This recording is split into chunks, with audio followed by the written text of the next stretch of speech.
کجا بودم که تو اونجا نبودی؟ کجای زندگیم اسم تو کم بود؟ من از دست کسی پنهون شدم که یه عمری از ته دل عاشقم بود. کجا بودم که تو اونجا نبودی؟ مثل آینه، مثل سایه رو دیوار.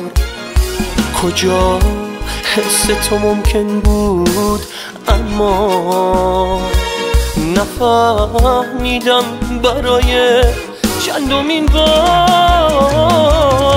یه شب دیدم تو اوج نامیدی، کنار اسم تو دلشوره دارم. یه حسی گفت بدون دستای تو محاله امشب و طاقت بیارم، محاله امشب و طاقت بیارم.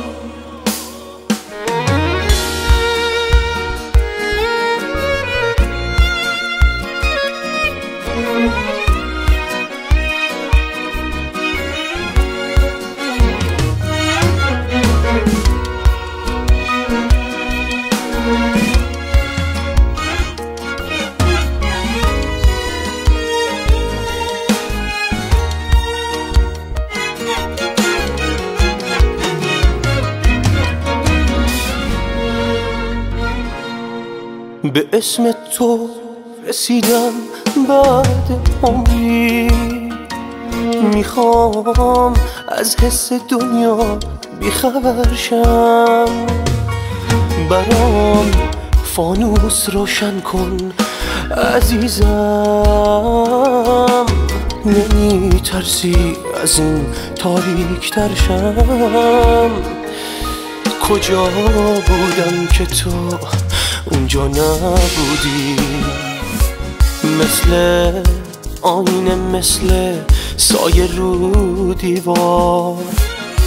کجا حس تو ممکن بود اما نفهمیدم برای چندمین بار.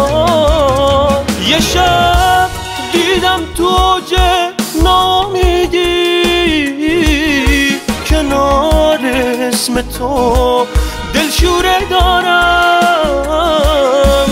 یه حسی گفت بدون دستای تو محاله امشب و طاقت بیارم، محاله امشب و طاقت بیارم.